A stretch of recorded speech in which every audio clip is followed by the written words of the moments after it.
आज की 7 good news के बारे में बताएंगे, लेकिन सबसे पहले बात आज की सबसे बड़ी गुड न्यूज की। देखिए 25 तारीख को ऐतिहासिक ध्वजारोहण समारोह के लिए अयोध्या सजकर तैयार है और अब वहां पर ध्वजारोहण से पहले के धार्मिक अनुष्ठानों का आगाज हो चुका है। ऐसे में हमारी आज की पहली गुड न्यूज यही है और वो आपको बता देते हैं कि अयोध्या में अनुष्ठान से ध्वजारोहण उत्सव की शुरुआत हो गई है। दुल्हन सी सजी रामनगरी में ध्वजारोहण से पहले 5 दिवसीय महाअनुष्ठान शुरू हो चुका है। तो वहीं ध्वजारोहण के ऐतिहासिक क्षण से पहले पूरी रामनगरी नए श्रृंगार में निखर उठी है। सीताराम सीताराम सीताराम सीताराम सीताराम जय सीताराम सीताराम सीताराम सीताराम जय सीताराम सीताराम सीताराम सीताराम सीताराम। अयोध्या, जहां हर सांस में राम का ही नाम बसता है, जहां भक्ति है, विश्वास है और आस्था की ऐसी अलौकिक छटा है जिसे शब्दों में पिरोना मुश्किल है। यूं तो अयोध्या का हर रंग राममय है, लेकिन इन दिनों अयोध्या की छटा निराली है, क्योंकि रामधरा पर एक बार फिर इतिहास रचने की तैयारी पूरी हो चुकी है। जब भी किसी देवस्थान पर नया ध्वज चढ़ाया जाता है तो शुभ अनुष्ठान किए जाते हैं।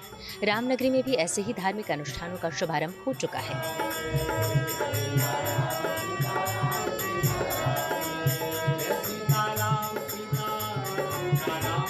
अयोध्या और काशी समेत दक्षिण भारत के भी प्रकांड विद्वान इन धार्मिक अनुष्ठानों को संपन्न करा रहे हैं। राम मंदिर की यज्ञशाला में यज्ञ की आहुतियां डाली जा रही हैं, मंत्रोच्चारण गूंजने लगे हैं, राम रक्षा स्तोत्र का पाठ किया जा रहा है।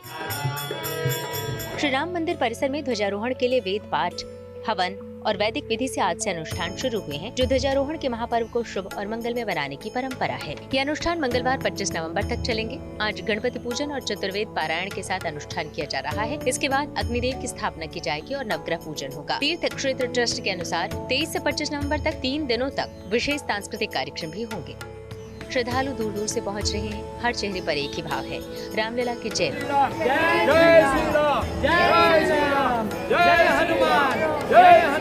हर मन में एक ही उत्साह है, ध्वजारोहण का दिव्य साक्षी बनने का सौभाग्य। राम मंदिर के भव्य प्रांगण में 25 नवंबर को होने वाला यह ऐतिहासिक ध्वजारोहण केवल एक कार्यक्रम नहीं, बल्कि उस राम भक्ति का प्रतीक है जो सदियों से देश के आत्मा में बसती आई है। Mayank Shukla, Ayodhya, good news today.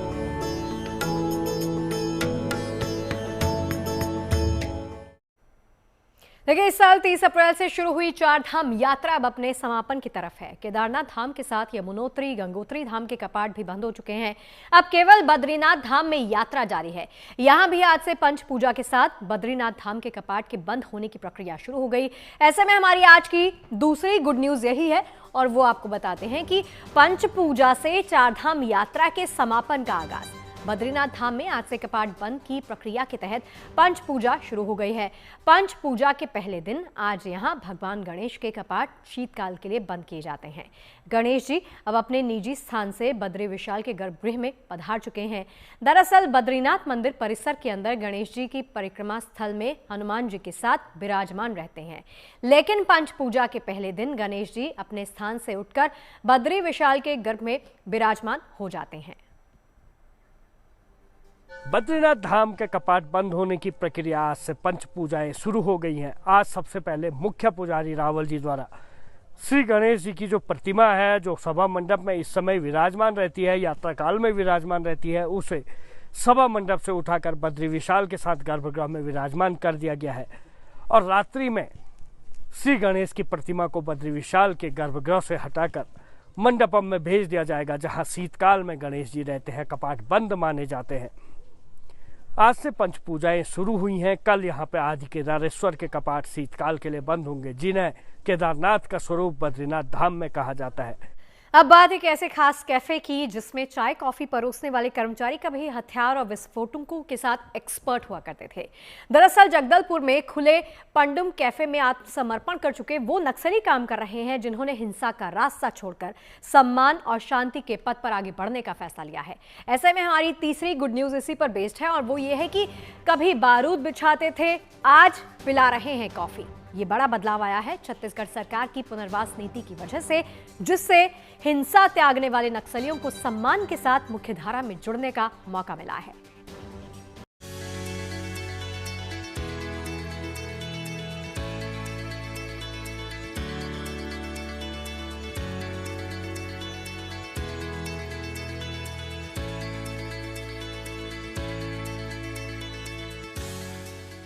Chhattisgarh के बस्तर में खुला ये छोटा कैफे एक बड़े परिवर्तन का आगाज है। जगदलपुर के पुलिस लाइन परिसर में खुले इस खास कैफे का नाम पंडुम कैफे है। ये एक ऐसा कैफे है जिसको चलाने वाले वो हैं जिन्होंने व्यवस्था से ज्यादा हथियारों पर भरोसा किया, जिन्होंने जंगलों में बारूद बिछाकर इंकलाब लाने की कोशिश की। इन्होंने लंबे समय तक छत्तीसगढ़ में खौफ का साम्राज्य बुना, लेकिन अब इन्होंने शांति और विकास का रास्ता चुना। दरअसल इस पंडुम कैफे में काम करने वाले वो लोग हैं जो कभी नक्सली हुआ करते थे, लेकिन अब वो हिंसा छोड़ मुख्य धारा में आ चुके हैं। यहाँ काम करने वाले लोगों की जीवन यात्रा कभी संघर्ष, डर और जंगलों की छाया में बीती थी, लेकिन आज वही हाथ आत्मविश्वास, सम्मान और नई शुरुआत की गर्माहट लिए लोगों को कैफे में चाय कॉफी परोस रहे हैं। हम अभी एक बहुत ही यूनिक जगह आए हैं और उसका नाम है कैफे पंडुम। यहाँ पर जितने भी आत्मसमर्पित नक्सली हैं और जितने भी ऐसे लोग हैं जो नक्सलवाद से पीड़ित जितने परिवार थे, उन सभी लोगों को यहाँ पर एम्प्लॉयमेंट दी गई है। और ये कैफे कहीं ना कहीं खाने पीने की जगह नहीं है, बल्कि सरकार की पुनर्वास नीति की जमीन पर दिखाने वाली सबसे बड़ी मिसाल है। यहाँ पर वो लोग जो कुछ सालों पहले तक हथियार लेकर नक्सलवाद को जंगलों तक लेकर जाते थे, आज वही लोग ग्राहकों को चाय कॉफी परोसते हुए अपनी जिंदगी को एक दूसरा मौका देते हुए नजर आएंगे।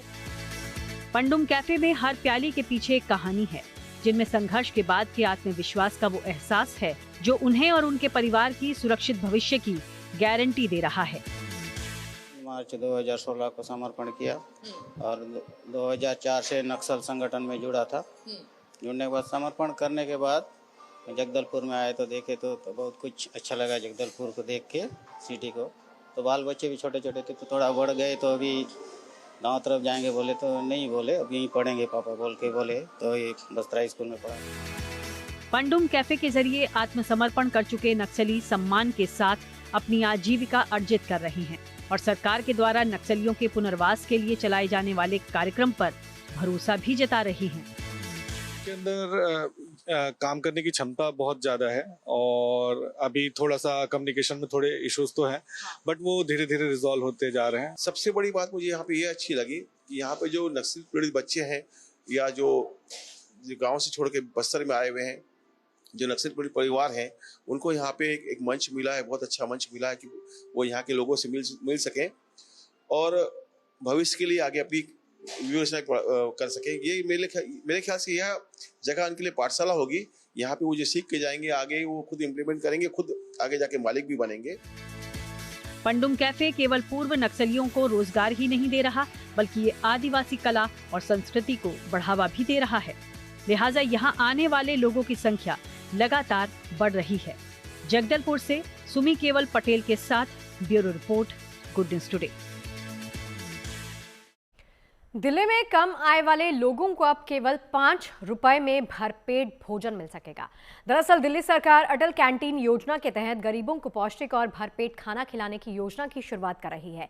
आज मुख्यमंत्री ने दिल्ली के तिमारपुर में एक ऐसे ही कैंटीन का शुभारंभ किया। ऐसे में हमारी आज की चौथी गुड न्यूज यही है कि 5 रुपए में भरपेट भोजन वाली कैंटीन का शिलान्यास। दिल्ली सरकार राजधानी में सस्ते और अच्छे खाने की व्यवस्था को मजबूत करने के लिए अटल कैंटीन योजना की शुरुआत करने जा रही है, जिसके तहत लोगों को सिर्फ 5 रुपए में पौष्टिक और भरपेट खाना उपलब्ध करवाया जाएगा। दिल्ली में पहले चरण में ऐसे 100 कैंटीन खोलने की योजना है। माना जा रहा है कि इस योजना की शुरुआत 25 दिसंबर को पूर्व प्रधानमंत्री अटल बिहारी वाजपेयी के जन्मदिन पर हो सकती है। बीजेपी सरकार अब जल्द ही अटल कैंटीन की शुरुआत करने जा रही है। इस वक्त आप देख सकते हैं कि तिमारपुर की ये तस्वीरें हैं, जहां पर मुख्यमंत्री रेखा गुप्ता, सांसद मनोज तिवारी और दिल्ली के एजुकेशन मिनिस्टर आशीष सूद जो है वो शिलान्यास रख रहे हैं अटल कैंटीन का।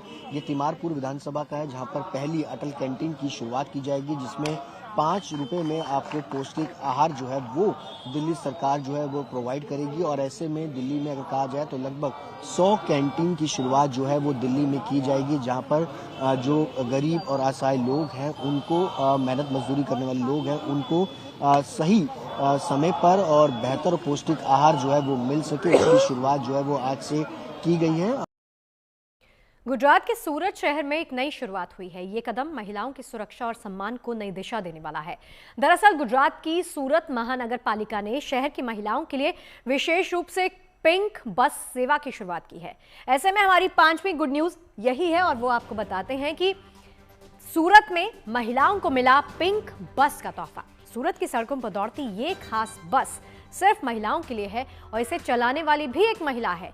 इस पिंक बस की चालक मध्य प्रदेश की रहने वाली निशा शर्मा है, जो पहले कभी इंदौर में बीआरटीएस बस चलाया करती थी। पिछले 4 सालों तक इंदौर में बीआरटीएस बस चलाने के अपने अनुभव का इस्तेमाल अब वो सूरत की सड़कों पर करेंगे। इस पिंक बस सेवा से महिलाओं को सुरक्षा और सम्मान देने की पहल की सूरत महानगर पालिका ने।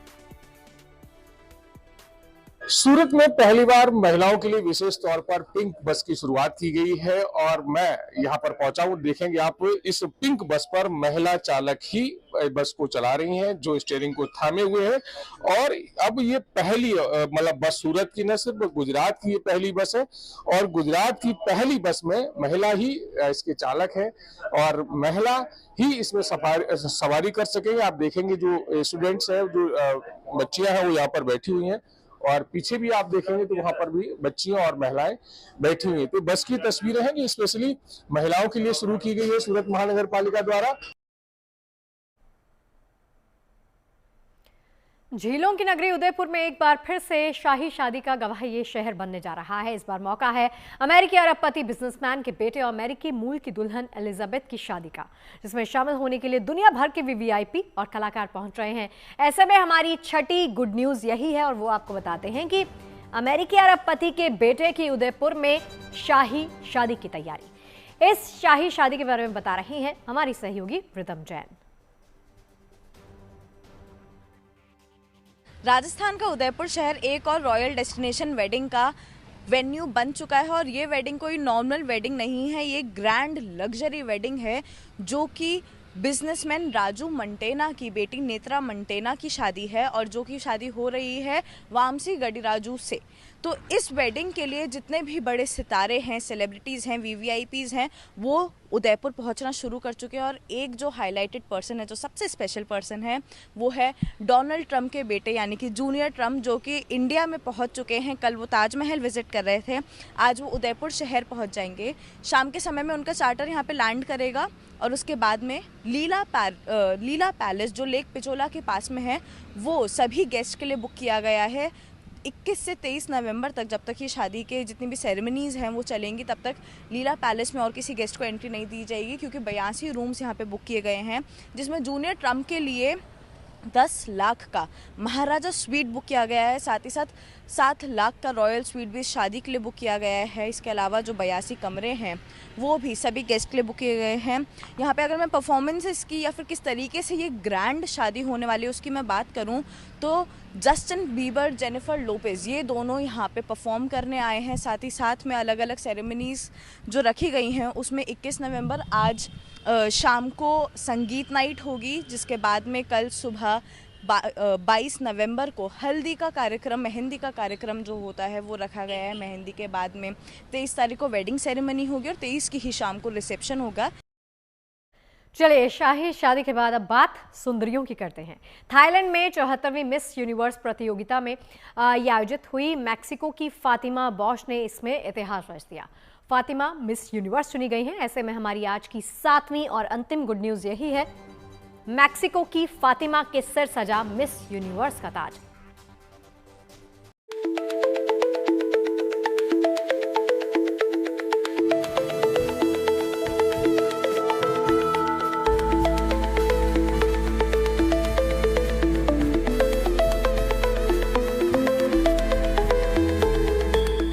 ये पल मैक्सिको की फातिमा बॉश को ताउम्र याद रहेगा। वो साल 2025 की मिस यूनिवर्स बन गई हैं।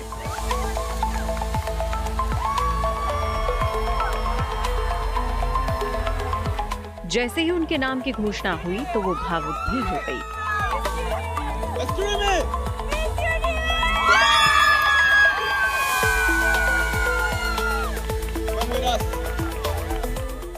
फातिमा को थाईलैंड में हुए 74वें मिस यूनिवर्स के भव्य आयोजन के दौरान ये ताज पहनाया गया। इस प्रतियोगिता में अलग अलग देशों की करीब 120 सुंदरियों ने हिस्सा लिया।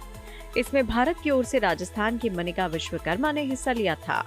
मनिका टॉप 30 में जगह बनाने में सफल रही थी, लेकिन फिर वो टॉप 12 में नहीं जा पाई। इसके बाद आखिर में बाजी मैक्सिको की फातिमा बॉश के हाथ लगी और उन्होंने मिस यूनिवर्स 2025 का खिताब अपने नाम कर लिया। फातिमा बॉश 25 साल की हैं। उनका जन्म मैक्सिको के टियापा में 19 मई साल 2000 में हुआ था। उन्होंने पिछले साल 2024 में ही फैशन एंड अपैरल डिजाइन में बैचलर डिग्री हासिल की है। वही सितंबर 2024 में वो मिस यूनिवर्स मैक्सिको चुनी गई थी। तब उन्होंने 30 से ज्यादा प्रतियोगियों को पछाड़ा था। अब वो मिस यूनिवर्स बनकर दुनिया भर में सुर्खियां बटोर रही हैं। आज फातिमा लाखों युवाओं और महिलाओं के लिए प्रेरणा है। उन्होंने ये मुकाम यूं ही हासिल नहीं किया, बल्कि वो फिटनेस से लेकर हर बारीक चीजों का खास ख्याल रखती हैं। कहा जा रहा है कि खुद फातिमा बचपन में डिसलेक्सिया से जूझी थी। डिसलेक्सिया एक सीखने की क्षमता से जुड़ा दोष होता है। इसमें शब्दों को समझने या पढ़ने में कठिनाई होती है। फातिमा एक समाज सेवी भी हैं। वो जरूरतमंद बीमार बच्चों की भी मदद करती हैं। इतना ही नहीं, इसी प्रतियोगिता के दौरान एक सवाल के जवाब में फातिमा ने युवा लड़कियों को मजबूत बनाने पर भी जोर दिया था। Bureau report, good news today.